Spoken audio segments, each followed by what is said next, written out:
আপনারা আমাদের জন্য দোয়া করে আমরা যেন আরো আমাদের সংগঠন তুলে নিয়ে যেতে পারি, যেন আপনাদের মাঝে আরো একটু সেই বর্তমান বিধান বা ঈদ সামগ্রী, কোরবানির ঈদ সামগ্রী যেন আপনাদের মাঝে আমরা দিতে পারি।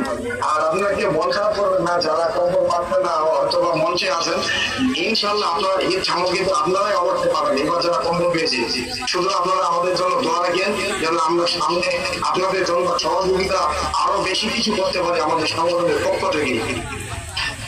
আমি বিশেষভাবে আপনাদের কাছে ক্ষমা চেয়ে যে আমাদের অতিথি মহোদয় এখনো সময় মতো আসতে পারেন। আপনারা জানেন যে আজকে নির্বাচনের জন্য টাকা প্রকল্পনা করতেছি, তাই আমরা প্রশাসন আসতে পারতেছে না, দেরি হচ্ছে। আর আমি এখানে বক্তব্য দেওয়ার জন্য কিছু বলি না, আমি শুধু একজন প্রবাসী একটা সংগঠনের সদস্য হয়ে আপনাদের কাছে অভিভাবক এবং যারা আছেন আপনারা সবাই আমার বাবা, আমার মা, আমার ভাই, বোন, আপনাদের জন্যই আমাদের এই সংগঠনটাকে নিয়ে আসা। যাই হোক, আপনারা সকলে দোয়া রাখেন আমরা যেন দুর্গবাসী মানুষ সুস্থ ভালো থাকতে পারি।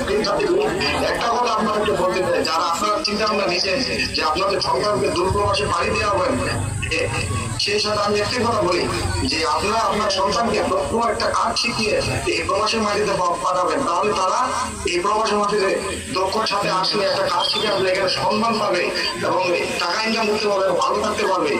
এদেশে কোনো দক্ষ ছাড়া কোনো মূল্য নেই। আমরা অনেক নীরব প্রবাসী আছি এদেশে যে আমরা হাত পাই না, বসে থাকি, আমাদের কিভাবে দিন কাটে এই শুধু একমাত্র আমরাই জানি।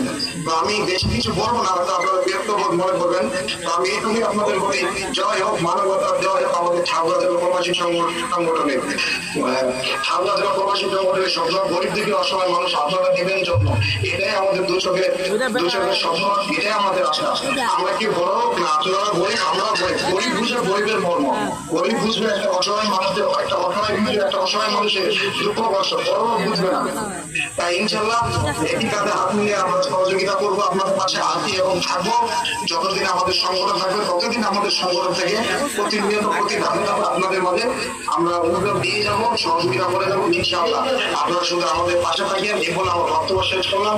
জয় হোক মানবতা, জয় হোক আমাদের ঠাকুরা জেলা প্রবাসী সংগঠন। আসসালামু আলাইকুম ওয়া রাহমাতুল্লাহি ওয়া বারাকাতুহু।